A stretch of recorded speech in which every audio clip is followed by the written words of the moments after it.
I want to talk to you about something that really pisses me off. A couple of years ago, I did a chalkboard laying out the blueprint for how do you destroy a country? How do you do it? You need a trust implosion. American institutions would, combust and burn down in front of us. And the civil unrest that followed would fundamentally transform our nation. And you wouldn't recognize anything anymore. Do you think we're there yet? Gallup has compiled the data tracking American trust in institutions since 1973. Here are the results. Trust in Congress, 13%. No real surprise there. Well, I'm surprised it was that high.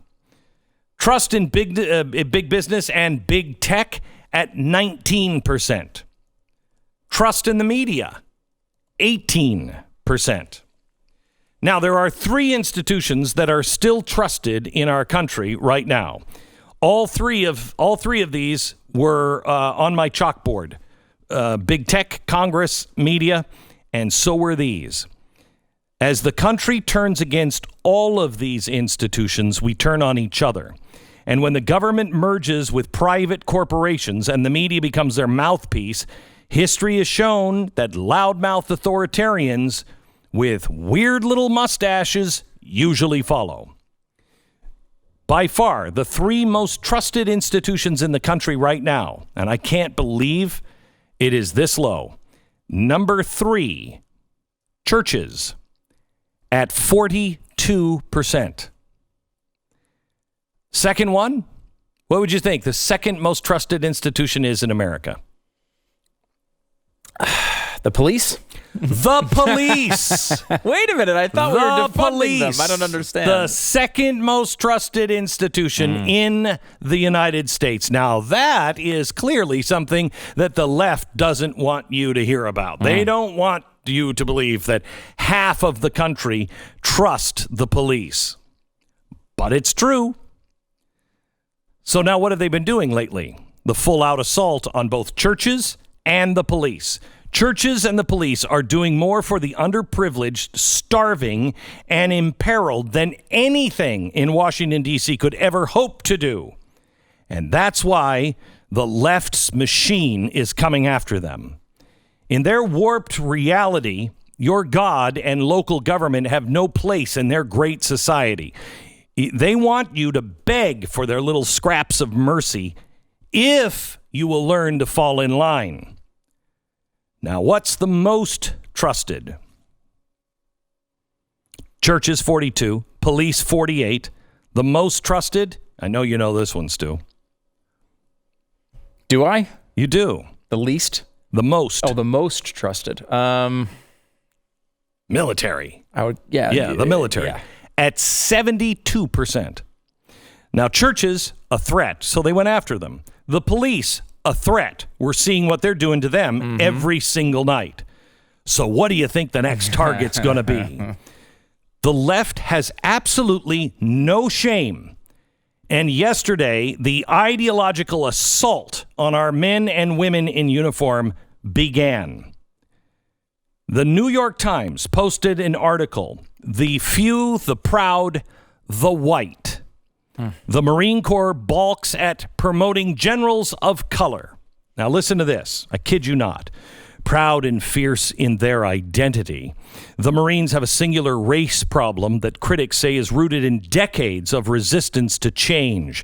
As this nation reels in this summer from protests challenging century-long perception of race, the Marines, who have long cultivated a reputation as the United States' strongest fighting force, remain an institution where only a handful of white men rule over the 185 white, African-American, Hispanic, and Asian men and women.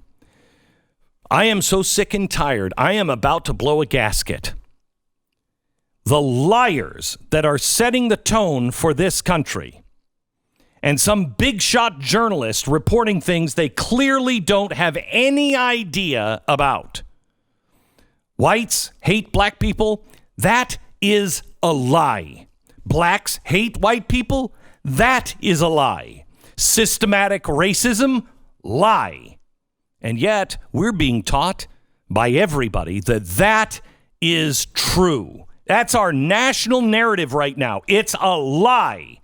And we must fight it with every ounce of energy we have in our being. The New York Times journalist goes on to claim that basically they say the Marines are a bunch of white overlords that only accept members from the good old boy club. Now, I'm sorry, but if you're going to stand on that soapbox and make that claim, I have a few words for you. The black Marine colonel that was used as an example, I think he'd probably have some words for you too. Well, let's see what his comment was. Oh, he didn't. He wasn't quoted anywhere in the article. Now, why would an author go to claim something like this, make this case, but not have one word from the person she's talking about? Well, maybe because, I don't know, he'd rather tell her to go stick it where the sun doesn't shine? Maybe? Is it seriously a newsflash worthy of, well, yes, everything is worthy of the New York Times at this point. Is it a newsflash to point out that the smallest branch in the military has fewer minority generals? News at 11, who cares? This is a meritocracy. I want the best person. If it's black, if it's an octopus, I'll put the little hat on it. It'll be weird, but I'll put the little hat on an octopus. Who is the best? Here's what I want you to do. I want you to ask every Marine you know. I have. Ask them what they think about this. If the left seriously wants to run with this false narrative and vilify the military and our Marines, why don't they try to walk the same walk as the Marines do? Put down your designer glasses and your latte and step away from your warrior keyboard and walk the walk of the Marines. Walk into a recruiting center.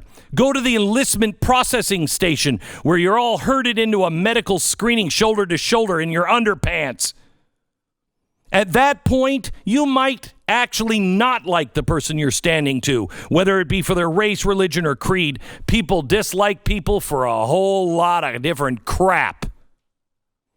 But as for the Marines, once you get on that bus and then you stop, then an insane drill instructor screams in your face on those little iconic yellow footprints that they all have to stand on, and you get the truth shoved into your face. You better all come together. Your petty grievances and your differences mean nothing. That's what the Marines do. The Marines have a saying. Actually, they have a lot of sayings, but first and foremost is this one. We see no color but green. Many of my friends are Marines. All my friends tell me the same story. Racial harmony. Most racial harmony they've seen except for being in church.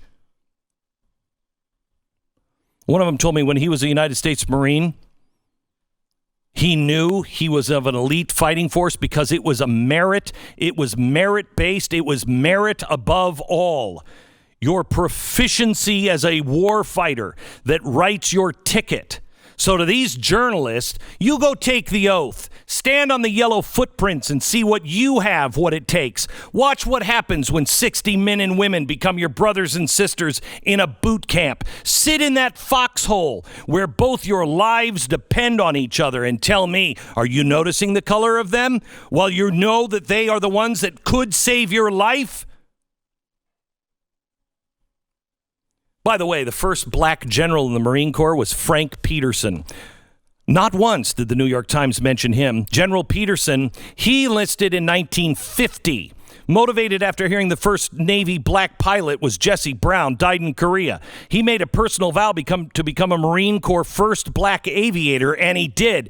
Then he became a general, and he did it in the 1950s, a time when the rest of the country, led by Democrats, were making it hard for black people to earn a living.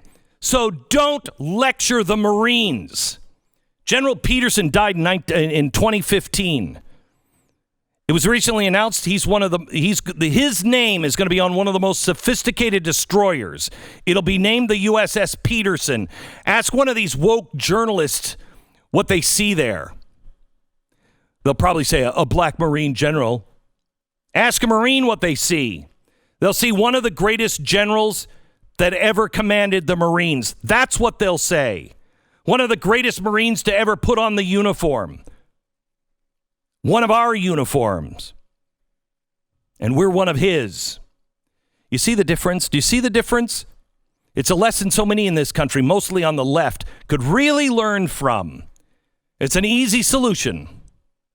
You want to fix this problem? Call your local Marine Corps recruiter right now and go ahead and enlist. You tell me in a few weeks if you see color anymore.